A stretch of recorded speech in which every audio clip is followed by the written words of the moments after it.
Hey, what's going on, man? Hey, what's happening? Not much. Let me do the subscriber thing. So Oh, thanks. Sorry about that.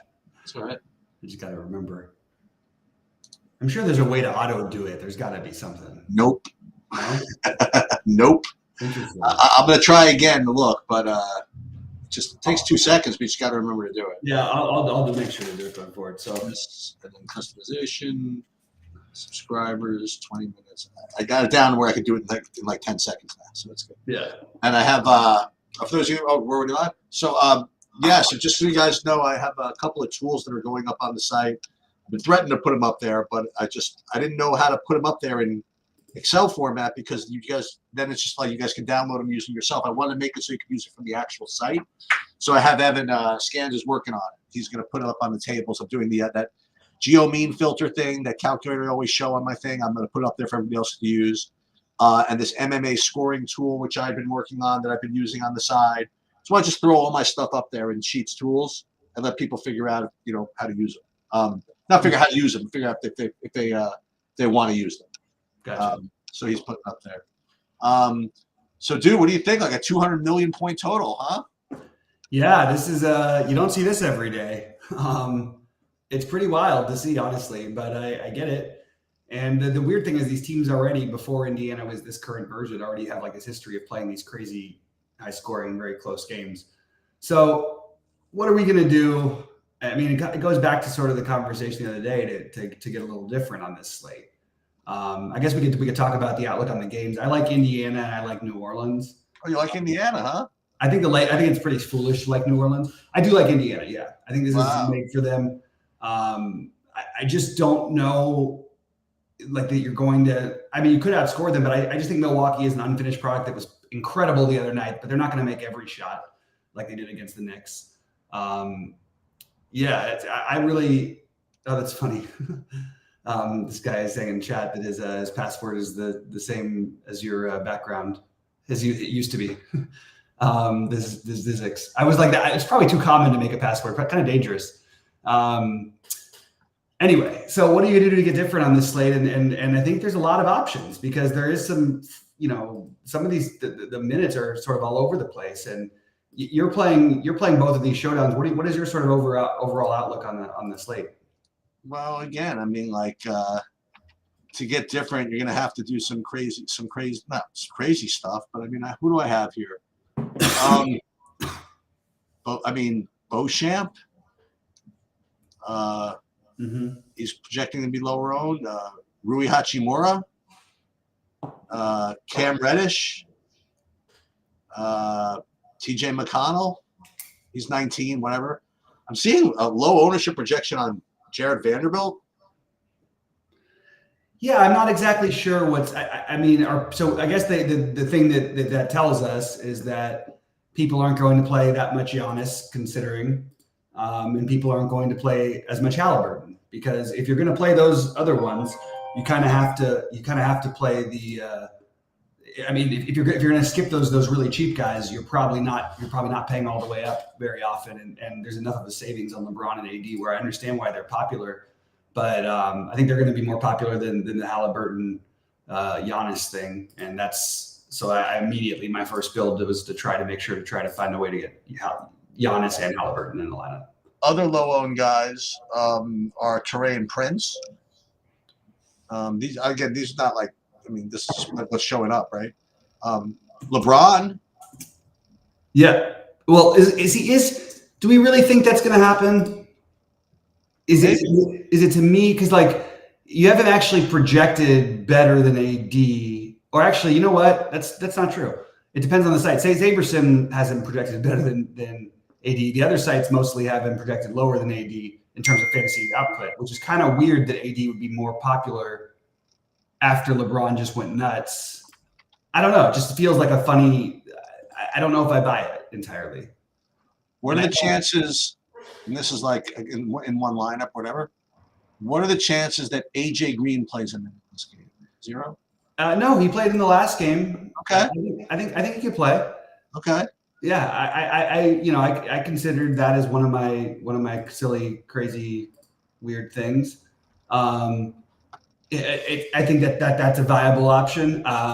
This is what you get when you play these slates because everybody knows who the main plays are. You know what I mean? It's not. Well, I'll tell you who I'm getting the most of my builds is are the Indiana or the secondary Indiana guys. I mean, like Matherin, Nesmith, McConnell. These are my highest owned guys. Yeah. And Giannis. I would imagine Bruce Brown is probably up there as well. Not that much because again, like I'm trying to get a little different, so I'm kind of modeling for that a little bit. So like, I only have 36% Bruce Brown. Right. That makes sense. Yeah, my highest owned is Matherin, Nesmith, and McConnell, and then Giannis actually. I just want to make one and again, I'm not saying this is a guarantee or anything like that, but if you want to take an angle of what happens in this game, do we really think that you're going to have Nesmith guarding LeBron, guarding Giannis that much? Even if you're doubling, is that really going to happen? Or is it more likely that Obi Toppin plays more minutes tonight and Nesmith gets phased a little bit less and maybe plays more small forward? And in which case, I mean, look, I'm not going to play Isaiah Jackson, but I'll just mention that there's an outside chance that he can get minutes because Giannis is massacred against this team. He put up 71 the last time they played. I think they're going to need some extra size because they obviously can't put Turner on. I mean, Turner's going to be on Lopez. And I wouldn't really want Turner with, his mobile stuff. So I don't really know who they'd put on Giannis outside of Toppin. So I actually have Toppin rated as a guy who I might just play in both of my bigger buy-ins. I like Toppin. I definitely for example, in the big buy-in, I have it a little different. Do I have Toppin? No, I'm still even in that one. I'm gutting to this Rui thing. You're getting So this is why can I point out one other reason why I'm not so sure about the Anthony Davis ownership being higher than LeBron's? You have projected 88% ownership between Lopez and Turner. You don't need to play double centers in this state now. While people generally would do that because that's usually the right thing to do. Right. You're then counting on, and then you're going to get 30% Joval. How is AD really going to be more popular than LeBron? I just don't. Oh, AD's power forward eligible now. I forgot about that. I keep forgetting they made him power forward eligible. Yeah, I'm not getting AD in my big buy-in. In the big buy-in, I'm getting Giannis and no other studs. Mm-hmm. For what it's worth, I like Halliburton to outscore Giannis straight up tonight. Just for me. Oh, there you go. And I think Halliburton is an unbelievable play. The way he played the other night, and it's still stuck in my head. Like it's just he's taken over. He knows he's so significantly the whole driving the engine on that team. He does everything, and he's pulling up from half court now, taking threes, and he's like an incredibly high efficiency shooter too.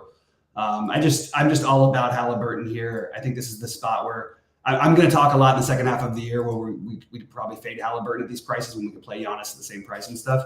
But I think this is one of those days where I actually want Halliburton more. But I like Giannis too. So I like the idea of playing Giannis and Halliburton together. And if you can make it work, I think that's, you're playing the Vanderbilts in that case. And for what it's worth, it's funny that Vanderbilt's projection dropped so much from the other night in a 2-gamer. And he was, he played his normal, he played what, 16, 17 minutes or whatever it is. He's projected to play 14 tonight. I think he's got some upside on that. And also, again, you talk about matchups. You have two bigs on the court almost all the time for New Orleans, okay? So if you're not betting on Vanderbilt playing, and here's my super long shot play, is Jackson Hayes. Okay. That's the get crazy play, but it's look, first of all, revenge. Second of all, you play two bigs, and are you going to have LeBron guarding Zion the whole game? That doesn't seem like a good use of LeBron's effort, which could mean Rui, but obviously you have some defensive issues there. Vanderbilt's a very good defender. He's the most logical one. But there's an outside chance you could see AD playing alongside Jackson Hayes tonight. That's just my bold take. It's a very bold one. It's probably better for Showdown than it is for 2-gamers, but look, man, we see it happen all the time with these guys. It was Alvarado the other night. Why couldn't that happen? Also, the other ones who are like, Cam Reddish is being projected terribly. But the thing is, I don't care about him doing very little. I think his minutes, he played 30 minutes the other night. and they really phased out in Christie in a way that they were really like trying to win this game. And Reddish was on the court for 30 minutes. 30 minutes at 4,500 at 10% ownership feels like something else I could do, you know?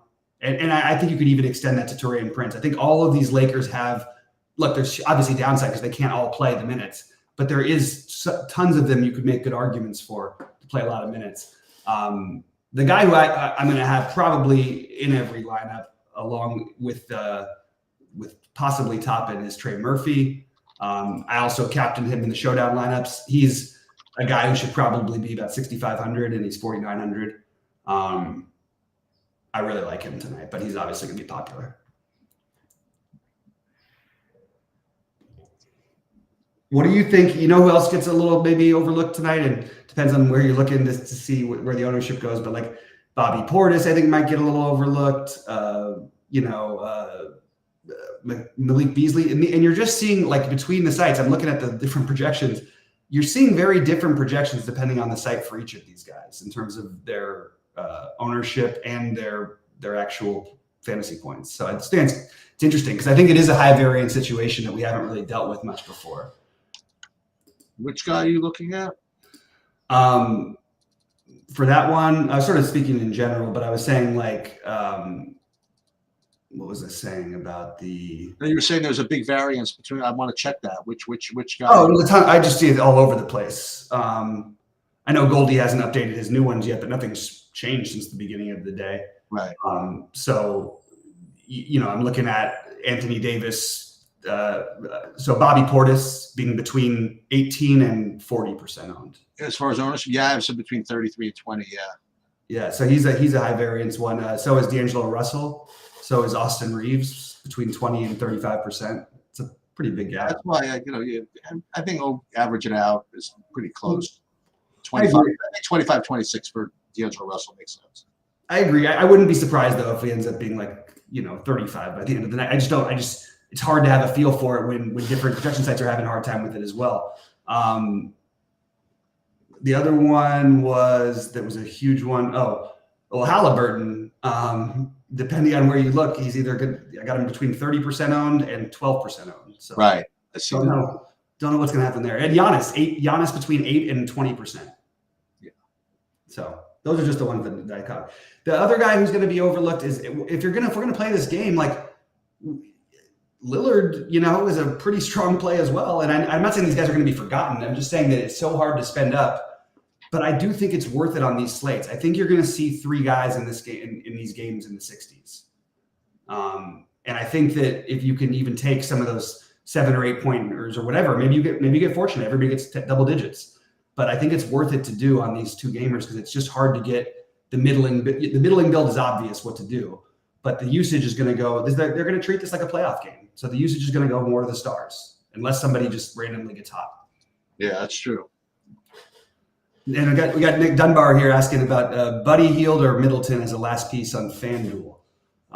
Sheets, do you have a take on that one? Because that's a tough one. I think Middleton is who I have more of, but I have no issue if you want to go Hield, I guess.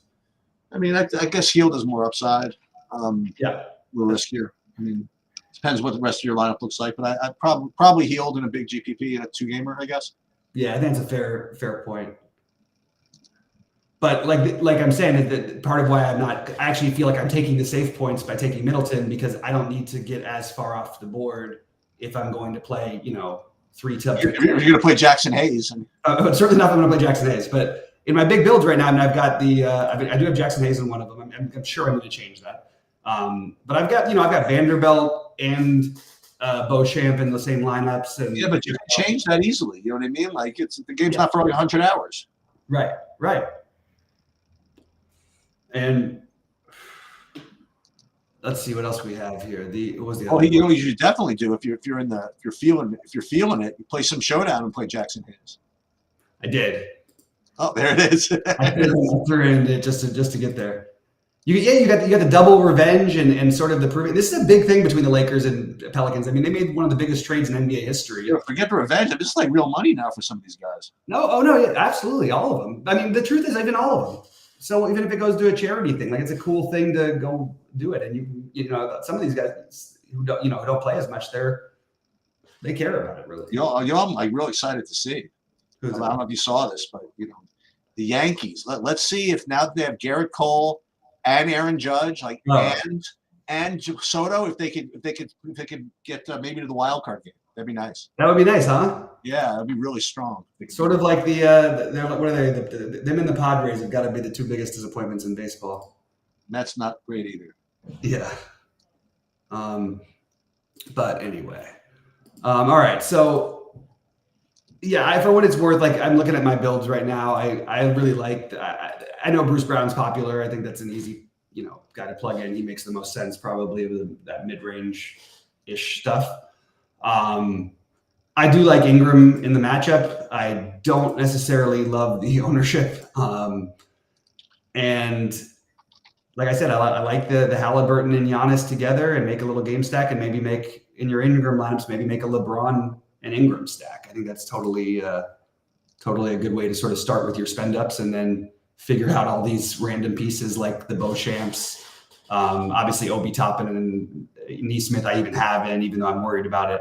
Herb Jones is expensive, but certainly been proving that he's worth it. Or not more, he's more expensive than he used to be, but he's 5,500. Why is Herb Jones not projecting better? I don't quite understand it.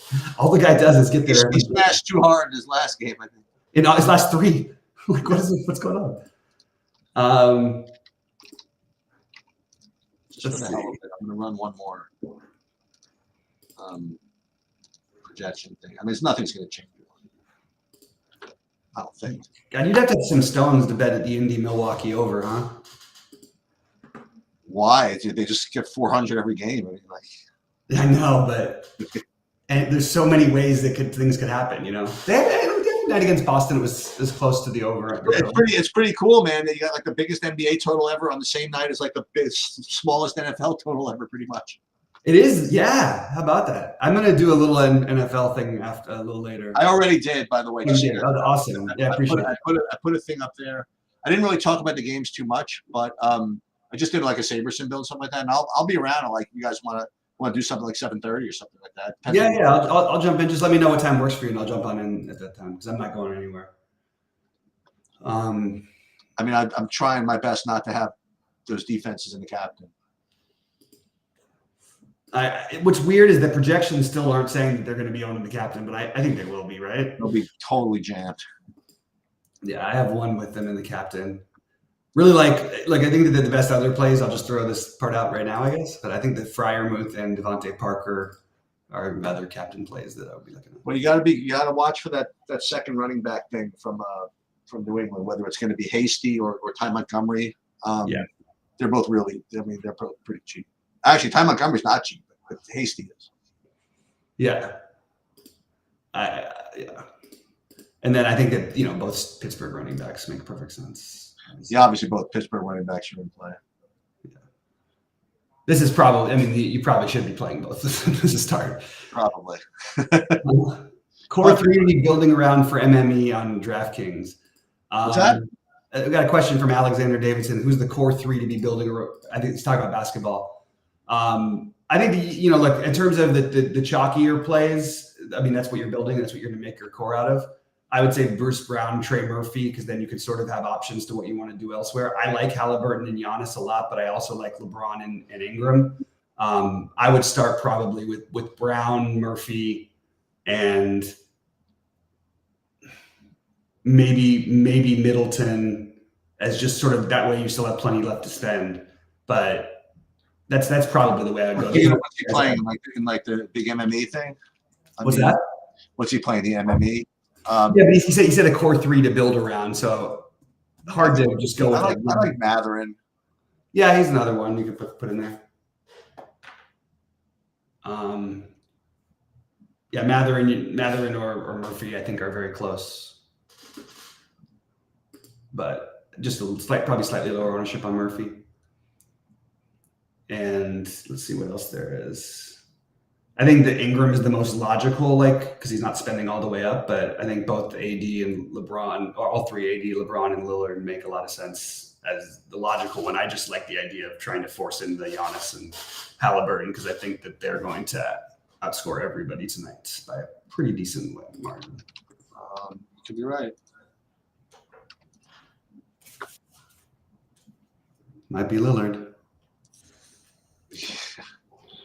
I mean, can you imagine like Lillard in this game with Portland? We would be locking this guy in on a full slate, even at like 11K. Like he would probably, you know what I mean? What's he gonna get? Like if he was still on that Portland team, he'd get 75 at least. That looks good. Let's do one more. I'm very surprised they're playing these games, to be honest with you. What do you mean? Just after the shooting yesterday, I thought that because they're in Vegas, like there was definitely talk about it last night, speculation that they might. Like a lot of the show, they were doing a big live show for The Ringer in Vegas, and they canceled that because it just didn't feel like the right time. So I was just like, oh really? Yeah.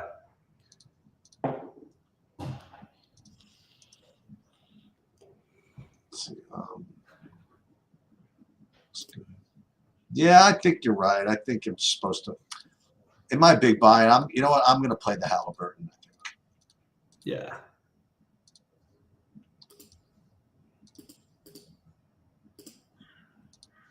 I will play the Halliburton. By the way, if you want another boost of a reason, Halliburton on the road this year, averaging 68 fantasy points. Now they're not on the road; they're in Vegas, it's a neutral court, but that's pretty wild. That he's averaging so much more on the road than he is at home. Well, the other thing I would say is that you could make a pretty reasonable argument for the under in this game, for no other reason than it's a new court that they haven't played there, right? Yeah, I like that, Sheets. I mean, any reason you can try and come up with an under like makes. I just don't. I think I would bet the under if I was forced to pick one way, just because it's so high, and there are ways like it could happen. Anybody could get injured. Somebody, you know what I mean? It could just be one of those games where everybody misses the first 5 minutes, and you play at that pace the rest of the way, but you don't get the first 5 minutes in. We see it all the time. I mean, I think that's actually pretty easy. Not easy. I think that's a pretty good bit of logic, actually. I mean, I remember that they used to do this for the freaking NCAA tournament. All the totals would come down because these teams are not used to playing in the new stadiums. I don't know. Yeah, I probably would have made worse bets. Yep.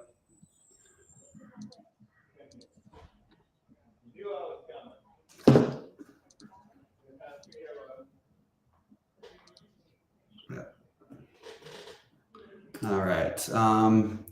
What else do we have? Guys, pop in any other thoughts or questions. I'm going to probably build my lineups in a little bit, but only if things dry up here.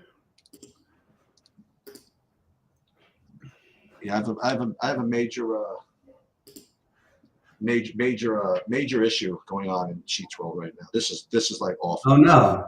Oh yeah, this is really just real bad. So my AirPods. So yesterday I was opening the thing and I just flung them like by mistake, and one of them I found, and the other one I can't find.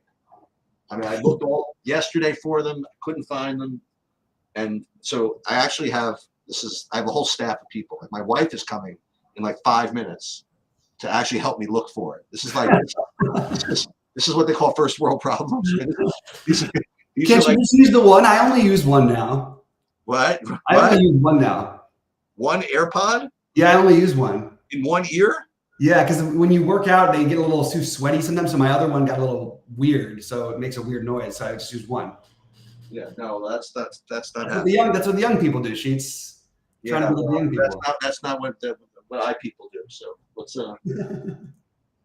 and not only that, it's just the principle of the thing that I know it's like in this office somewhere. And I can't find it. That's the part that would drive me nuts. That's the issue. And I've even tried to I have that device, like find the AirPod or something. It's supposed to beep, yeah. It's just not working. It's not working. It's testing me. All right. Well, I'll let you go to your AirPods. No big deal. I mean, this is like if I don't have full, mojo, then none of my. Oh, I got it. Oh my! How good am I? Look at this. What? Look at that. On air. On air. And now even better. Now Stacey doesn't have to come in.